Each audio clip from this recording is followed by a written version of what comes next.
अशरफुल मखलूक़ात हमें कहा जाता है, लेकिन आई फील कि जानवर जो हैं या परिंदे वो अशरफुल मखलूक़ात हैं।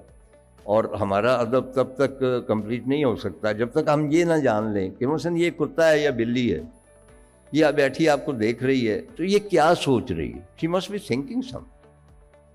हमें नहीं पता वो कुत्ता क्या सोच रहा है, वो एक बैल खूबसूरत है, कोई भी जानवर है, एक परिंदा है, मेरा तोता है, वो मुझे देख कर हमेशा कहता है खुदा हाफिज। वो पता नहीं बुढ़ापे की वजह से कहता है हमें।